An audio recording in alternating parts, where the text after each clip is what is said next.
ini mau yang kita harapkan memilih jangan bukan nama, bukan siapa, tapi kita bikin suatu kriteria yang baik, tawarkan. Karena kita jangan hanya urusan bukan, kita cari pemimpin yang bisa membawa bangsa ini. Dan mari kita susun kriterianya dulu, baru pilih orangnya, jangan langsung orangnya ini.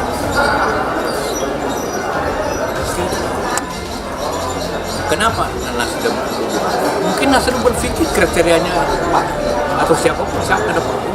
Mungkin terima, mungkin PDI, tapi bagi masyarakat, mari menilai sejak objektif.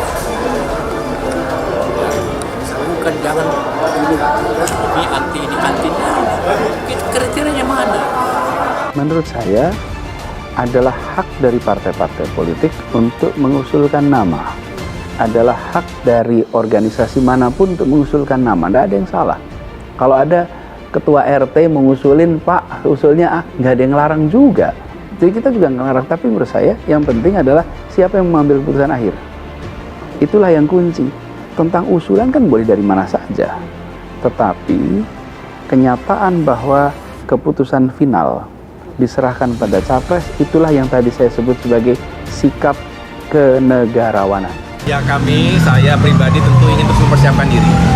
Apapun tugas yang harus kami jalankan pada saatnya, apapun itu, dimanapun itu harus siap. Yang jelas sekarang kita fokus dulu saja bagaimana partai-partai kami bertiga ini, Nasdem, Demokrat, dan PKS bisa semakin menyatu dalam arti tadi pikirannya, pandangannya. Kemudian kalau banyak yang bertanya, terus kapan? Nah, kapan ini tentu menunggu momentum, melihat momentum. Seringkali juga momentum itu di-create, bukan hanya ditunggu. Tetapi itulah mengapa kami tidak ingin tergesa-gesa, terburu-buru, karena yang lebih baik adalah benar-benar solid dan benar-benar setelah itu hanya ada maju ke depan dan berlari, bukan berhenti ataupun mundur ke belakang. Memang diskusi itu yang alotnya bukan alot juga ya, dinamis lah tepatnya ya. Sementara Nasdem menyerahkan pada Pak Anies sendiri seperti komitmen saat deklarasi, Pak Anies yang menentukan dan memilihnya. Nah, kami sudah bersepakat pada proses kriteria dan mekanismenya bagaimana masing-masing partai memiliki hak untuk mengajukan calon wakil presiden.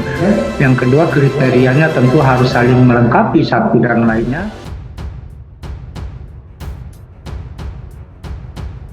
Anies dan Luhut duduk semeja dengan JK di HUT Kala Group. Sejumlah pejabat menghadiri makan malam spesial yang digelar oleh Kala Group dalam hari ulang tahun ke-70 perusahaan di Grand Indonesia Kempinski Ballroom Jumat 28 Oktober. Berdasarkan pantauan cnnindonesia.com, tampak Yusuf Kala hadir dan duduk di meja paling depan.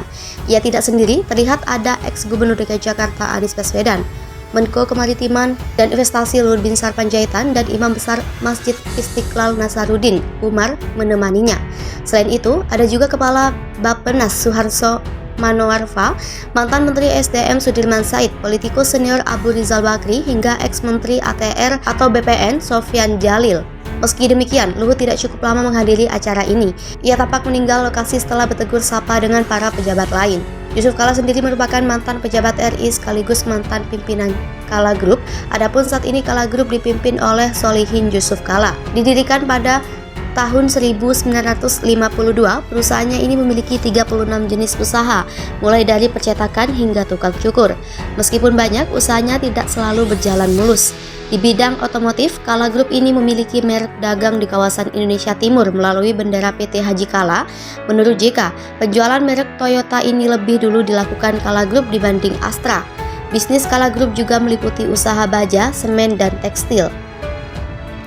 Tersebar informasi Rektor UGM sengaja dibayar untuk beri keterangan palsu terkait status ijazah Presiden Jokowi. Ini yang sebenarnya terjadi.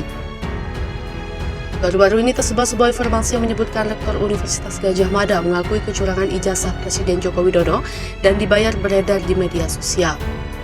Informasi tersebut tersebar di akun Twitter bernama @sabia1141 yang mengunggah cuitan berupa tangkapan layar dari sampul video kanal YouTube Pejuang Muda. Dalam sampul video yang diunggah akun tersebut terdapat foto Rektor UGM, Ova Emilia, yang tengah diinterogasi oleh pihak kepolisian. Selain itu terdapat narasi pada gambar "Saya dibayar Pak Jokowi, Rektor UGM, akui semua kecurangan ijazah". Berikut narasi yang ditulis oleh akun Twitter tersebut. Pengakuan Rektor Koplak. Sebelumnya, Rektor Universitas Gadjah Mada, Profesor Ova Emilia memang sudah menyatakan bahwa ijazah Presiden Joko Widodo sebagai lulusan Fakultas Kehutanan UGM adalah asli. Presiden Jokowi tercatat sebagai alumni Prodi S1 di Fakultas Kehutanan Universitas Gadjah Mada angkatan tahun 1980.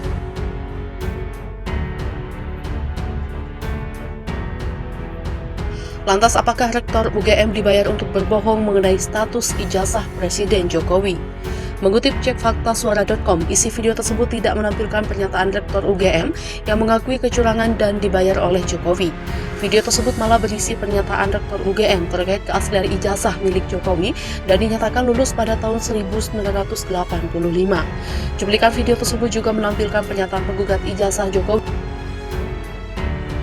Isu ijazah palsu masih terus menggema meski Jokowi sudah pamit teman kuliah. Refli Harun, bukti mahkotanya tak kunjung ditunjukkan. Isu kepalsuan ijazah Presiden Joko Widodo beberapa waktu terakhir terus menjadi perbincangan publik. Beragam tuduhan berseliweran di media sosial soal palsunya ijazah Jokowi, dari yang sifatnya administratif sampai ke urusan bentuk tubuh yang diungkit-ungkit. Meski tak secara langsung membuktikan, Jokowi dalam salah satu kesempatan bertemu dengan beberapa orang yang diklaim teman semasa menempuh pendidikan. Bahkan Rektor UGM menyatakan bahwa ijazah Jokowi mereka yakini asli.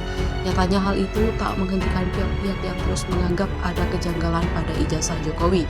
Mengenai hal itu, pakar hukum tata negara Refli Harun angkat suara. Menurut Refli, hal ini akan terus dipermasalahkan selama bukti utama keaslian ijazah tidak diselesaikan atau ditunjukkan. Refli menilai tak ada yang harus dikhawatirkan dan menimbulkan kesan menghindar dalam pembuktian yang mana masalah ini sudah masuk ke materi pengadilan. Terlebih ini soal kepala negara yang mana masyarakat perlu tahu kejelasan yang sejelas-jelasnya.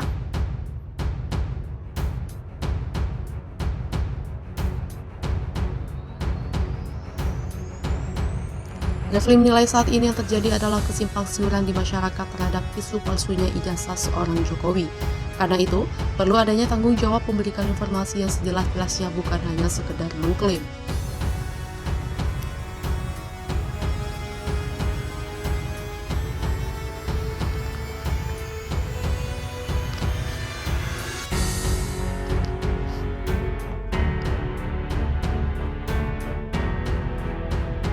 Anies dan Luhut duduk semeja dengan JK di HUT Kala Group. Sejumlah pejabat menghadiri makan malam spesial yang digelar oleh Kala Group dalam hari ulang tahun ke-70 perusahaan di Grand Indonesia Kempinski Ballroom Jumat 28 Oktober. Berdasarkan pantauan CNNindonesia.com, tampak Yusuf Kala hadir dan duduk di meja paling depan. Ia tidak sendiri, terlihat ada ex-Gubernur DKI Jakarta Anies Baswedan, Menko Kemaritiman dan Investasi Luhut Binsar Panjaitan, dan Imam Besar Masjid Istiqlal Nasaruddin Umar menemaninya. Selain itu, ada juga Kepala Bappenas Suharso Manoarfa, mantan Menteri SDM Sudirman Said, politikus senior Abu Rizal Bakri, hingga ex-Menteri ATR atau BPN Sofyan Jalil. Meski demikian, Luhut tidak cukup lama menghadiri acara ini. Ia tampak meninggal lokasi setelah bertegur sapa dengan para pejabat lain. Yusuf Kala sendiri merupakan mantan pejabat RI sekaligus mantan pimpinan Kala Group. Adapun saat ini Kala Group dipimpin oleh Solihin Yusuf Kala. Didirikan pada tahun 1952, perusahaannya ini memiliki 36 jenis usaha, mulai dari percetakan hingga tukang cukur. Meskipun banyak, usahanya tidak selalu berjalan mulus. Di bidang otomotif, Kala Group ini memiliki merek dagang di kawasan Indonesia Timur melalui bendera PT Haji Kala. Menurut JK, penjualan merek Toyota ini lebih dulu dilakukan Kala Group dibanding Astra. Bisnis Kala Group juga meliputi usaha baja, semen, dan tekstil.